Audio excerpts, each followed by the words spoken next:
और सुबह की एक और बड़ी खबर न्यूयॉर्क से है, जहां पर वेनेजुएला के अपदस्थ राष्ट्रपति निकोलस मादुरो और उनकी पत्नी सिलिया फ्लोरेस की न्यूयॉर्क की फेडरल कोर्ट में पेशी हुई है।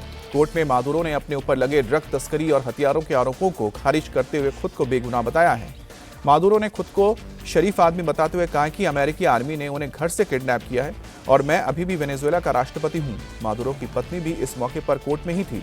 सुनवाई के दौरान मादुरो के पैरों में बेड़ियां लगी हुई थी। इस मामले में अब अगली सुनवाई 17 जनवरी को होगी।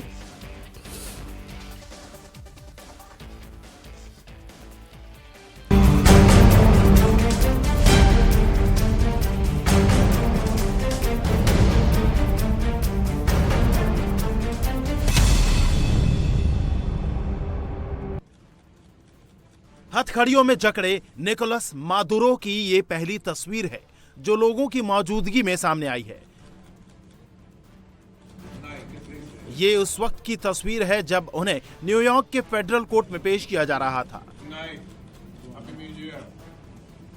अमेरिका ने निकोलस मादुरो और उनकी पत्नी सिलिया फ्लोरेस पर ड्रग तस्करी और अवैध हथियारों के गंभीर आरोप लगाए हैं, लेकिन निकोलस मादुरो ने कोर्ट में खुद को निर्दोष बताते हुए कहा, मैं एक शरीफ आदमी हूं। शनिवार को अमेरिकी सेना ने वेनेजुएला के काराकास में मेरे घर से मेरा अपहरण किया। मैं अभी भी वेनेजुएला का राष्ट्रपति हूं। मैं सभ्य इंसान हूं। मैंने कोई अपराध नहीं किया है।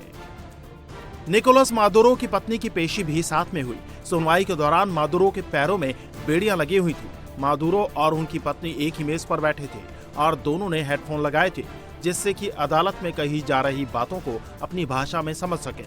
जज एल्विन हेलस्ट्रीन ने अदालत में दोनों के खिलाफ लगाए गए आरोप पढ़कर सुनाए। मादुरो की अगली सुनवाई 17 जनवरी को होगी। इससे पहले मादुरो को लेकर एक हेलीकॉप्टर अदालत के पास बने हेलीपैड पर उतरा।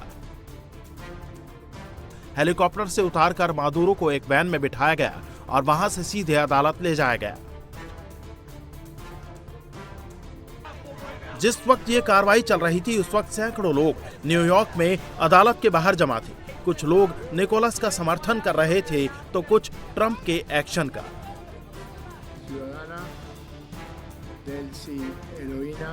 इस बीच वेनेजुएला में डेल्सी रोड्रिगेज ने देश की अंतरिम राष्ट्रपति के रूप में शपथ ले ली। शपथ ग्रहण संसद भवन में हुआ। डेल्सी को नेशनल असेंबली के अध्यक्ष और उनके भाई जॉर्ज ने शपथ दिलाई। शपथ लेने के बाद डेल्सी रोड्रिगेज ने कहा कि वो देश पर हुए कथित अवैध सैन्य हमले के बाद वेनेजुएला की जनता को हुए कष्ट से दुखी हैं। Vengo con dolor por el secuestro de dos héroes que tenemos de rehenes en los Estados Unidos de Norteamérica, el presidente Nicolás Maduro y la primera combatiente, primera dama de este país, Cilia Flores. Por mis sobrinos, por mi familia.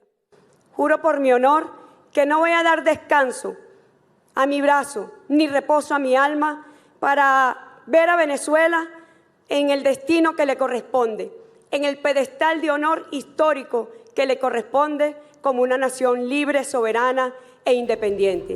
Delsey Rodriguez ने शपथ लेने से पहले Trump के action की आलोचना करते हुए साफ कर दिया था कि अमेरिका मादुरो को वापस भेजेगी।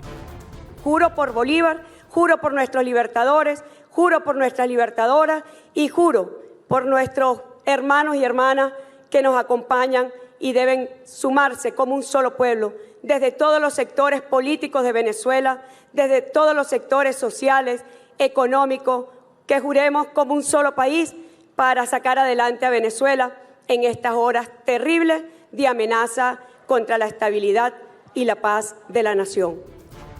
जैसे ही डेल्सी ने वेनेजुएला की कमान संभाली, वैसे ही ट्रंप ने उनको भी धमकी दे डाली। ट्रंप ने कहा कि नॉर्थ अमेरिका और साउथ अमेरिका के सारे देश अमेरिका के दबदबे को कबूल करें। ट्रंप ने डेल्सी से कहा कि वो अमेरिका के निर्देश के हिसाब से ही अपनी सरकार चलाएं, वरना उनका अंजाम निकोलस मादुरो से भी बुरा होगा। अगले 2 हफ्ते में आप वेनेजुएला की नई प्रेसिडेंट डेल्सी रोड्रिगेज से क्या मांग करेंगे? हम उनके देश में आने की पूरी छूट चाहते हैं। हमें टोटल एक्सेस की जरूरत है। हमें उनके देश में तेल और दूसरे संसाधनों को अपने नियंत्रण में लेने की जरूरत है ताकि हम उनके देश का पुनर्निर्माण कर सकें। और दूसरी चीजें क्या हैं?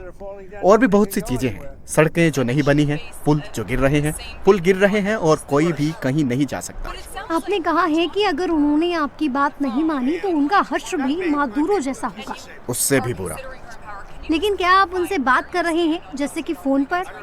हाँ, मैं बात कर रहा हूँ, मतलब मेरी टीम के लोग बात कर रहे हैं। ये एक ही बात है। क्या आप ये बात साफ कर सकते हैं कि रोड्रिगुएज को लेकर आपका स्टैंड क्या है?